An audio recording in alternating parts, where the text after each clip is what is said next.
السلام علیکم ورحمۃ اللہ وبرکاتہ۔ آج کی اس ویڈیو میں آپ کو پڑوسی کے متعلق کچھ بتلاؤں گا۔ دیکھیے، اصل پڑوسی کون ہے؟ شریعت میں اصل پڑوسی کس کو کہا گیا ہے؟ تو شریعت میں اصل پڑوسی جو کہا گیا ہے، اس کی حد جو متعین کی گئی ہے وہ یوں ہے کہ ہمارے گھر سے 40 گھر سامنے، 40 گھر دائیں اور 40 گھر بائیں اور 40 گھر پیچھے جو حضرات بھی رہتے ہیں وہ اصل ہمارے پڑوسی ہیں۔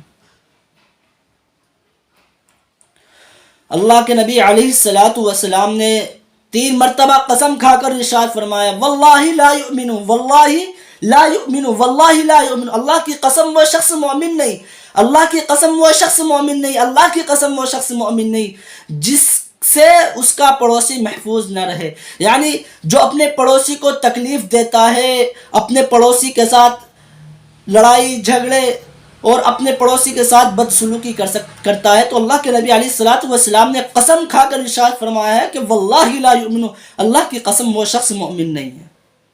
آج ہمارا حال دیکھ لیجئے گا، ہم پڑوس کے ساتھ تو اچھا سلوک کرتے ہی نہیں ہیں، نہ ان کے ساتھ گھل مل کر رہنا چاہتے ہیں، نہ ان کے ساتھ اچھے تعلقات قائم کرتے ہیں، بلکہ لڑائی جھگڑے آپس میں انتشار پیدا کرتے ہیں۔ ہمیں بچنا چاہیے۔ دیکھیے، اللہ کے نبی علیہ الصلاۃ والسلام نے قسم کھا کر فرمایا کہ اللہ کی قسم وہ شخص مومن نہیں ہے۔ اب بتلائیے کہ نبی کی قسم میں کوئی شک ہو سکتا ہے؟ ہمیں اس سے بچنا چاہیے۔ آج ہمارے اندر یہ آ گیا ہے۔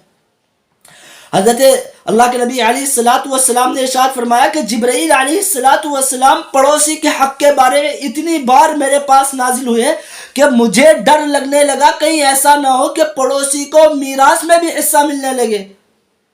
اب بتائیے، اللہ کے نبی علیہ الصلاۃ والسلام نے ارشاد فرمایا ان الجیران ثلاثۃ، کہ پڑوسی 3 طرح کے ہوتے ہیں۔ پہلا پڑوسی وہ ہے جس کے 3 حق ہیں، دوسرا پڑوسی وہ ہے جس کے 2 حق ہیں، اور تیسرا پڑوسی وہ ہے جس کا 1 حق ہے۔ پہلا پڑوسی جس کے 3 حق ہیں وہ کون ہے؟ فرمایا پہلا پڑوسی جس کے 3 حق ہیں وہ ایک تو مسلمان، دوسرا رشتہ دار، تیسرا پڑوس ہونے۔ تو اس کے 3 حق ہیں، دوسرا حق جس کے 2 حق ہیں اور دوسرا پڑوس ہونا، اور تیسرے کے بارے میں جس میں اللہ کے نبی علیہ الصلاۃ والسلام نے ارشاد فرمایا، غور کرنے سننے کے قابل، فرمایا کہ نہ تو مسلمان ہو نہ رشتہ دار ہو، بلکہ غیر مسلم اگر تمہارا پڑوسی ہے تو اس کا بھی آپ پر حق ہے۔ اس کا حق آپ پر ہے کہ اس کی مصیبت میں، پریشانی میں، اس کی خوشی میں ہر رسم و رواج کو چھوڑ کر شریک ہوا جائے، اس کی تکلیف میں اس کے ساتھ شریک ہوا جائے۔ بتلاؤ، اللہ کے نبی علیہ الصلاۃ والسلام نے تو غیر مسلم سے بھی منہ موڑنے کو منع فرمایا اس کا بھی حق ہے۔ آج اگر ہمارے پڑوس میں مسلمان رہ رہا ہے، ہمارے رشتہ دار تو انبن ہے، لڑائی جھگڑے آپس میں بول چال بند، اللہ کے نبی علیہ الصلاۃ والسلام نے فرمایا کہ وہ ایمان والا نہیں۔ آپ نے امام احمد ابن حنبل رحمۃ اللہ علیہ کا واقعہ تو سنا ہوگا کہ امام احمد ابن حنبل رحمۃ اللہ علیہ کے پڑوس میں ایک یہودی رہتا تھا۔ اس کو کسی مجبوری کی وجہ سے کہیں دوسری جگہ منتقل ہونا پڑ رہا تھا، تو وہ اپنا مکان جو امام احمد ابن حنبل رحمۃ اللہ علیہ کے پڑوس میں تھا اس کو بیچنا چاہتا تھا۔ تو ایک شخص اس کو خریدنے کا خواہاں تھا، اور جو وہ مکان تھا اس جیسے مکان آس پاس میں 1000 دینار کی قیمت کے برابر مل جایا کرتے تھے۔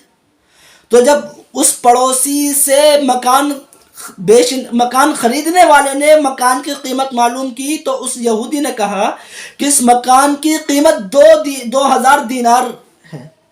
تو اس نے اعتراض کیا کہ بھئی اس جیسے مکان آپ کے پڑوس میں بہت 1000 دینار کی قیمت میں مل جائیں۔ فرمایا کہ واقعی یہ مکان 1000 دینار کی قیمت کا ہے، لیکن 1000 دینار جو ہے امام احمد ابن حنبل رحمۃ اللہ علیہ کے پڑوسی ہونے کا ہے۔ اب دیکھو، جب ہمارے اندر سچائی تھی، ہم پکے سچے مسلمان تھے، تو غیر مسلم قدر کیا کرتے تھے، غیر مسلم ہم پر بھروسہ کیا کرتے تھے۔ آج غیر مسلم کیا ہمارا حال آپ جانتے ہی ہیں۔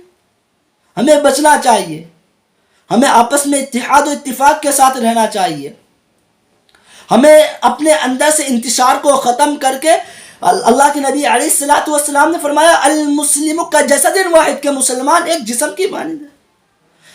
لیکن آج اگر کسی کو کوئی تکلیف پہنچتی ہے تو کہتے ہیں، اور الٹا اس پر ہی بہتان اور اس پر الزام لگاتے تھے۔ یاد رکھنا، کہ اگر آج ہم کسی کے غم میں کسی کی تکلیف میں شریک نہیں ہو تو کل کو ہمارے ساتھ کون شریک ہو جائے گا. اللہ ہمیں آپس میں اتحاد و اتفاق کی توفیق عطا فرمائے، مل جل کر رہنے کی توفیق عطا فرمائے. السلام علیکم ورحمۃ اللہ وبرکاتہ.